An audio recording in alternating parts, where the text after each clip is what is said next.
So hey friends, welcome back to my channel. I hope তোমরা সবাই ভালো আছো। আজ আবার একটা নতুন ভিডিও নিয়ে চলে এসেছি। জানি না কেন সুন্দর সুন্দর ফুল গাছ বা কোনো গাছই দেখতে পেলে না নিয়ে থাকতে পারি না।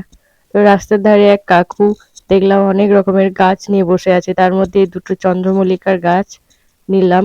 খুবই সুন্দর আনকমন দুটো কালার। অনেকটাই বড় গাছটা, লাগবে কিনা জানি না, কিন্তু তাও ফুলের রংগুলো দেখে নিয়ে নিলাম। আগের দিনও নার্সারিতে গিয়েছিলাম, কিছু গাছ কিনেছিলাম, সেটাও লাগানো হয়নি, ওগুলোও লাগাবো আজ। সবুজ রঙের চন্দ্রমল্লিকা ফুলের গাছটা কীরকম হয়েছে বলো। আর এই টবটা আমি বাড়িতে পেন্ট করেছি, মাটির টব এটাও।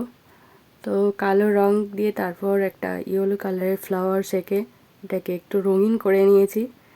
সব কিছুই আমার একটু রং দিয়ে সাজাতে ভাল লাগে। গাছের গোড়ার যে মাটিটুকু থাকে ওরা যেটাতে বসিয়ে রাখে, ওই মাটিটা খুবই শক্ত ছিল, তো আমি একটু ভেঙে ফেলে দিলাম কিছু। দুটো গাছই আমার লাগানো হয়ে গেছে।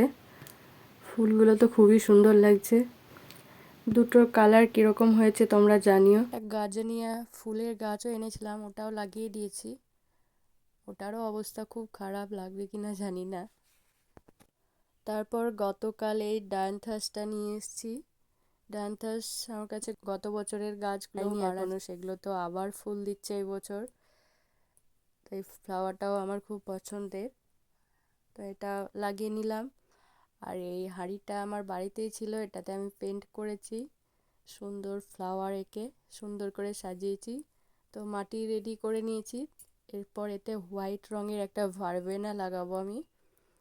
এটাও গতকাল কিনেছিলাম, নার্সারি থেকে কিনেছি এই দুটো।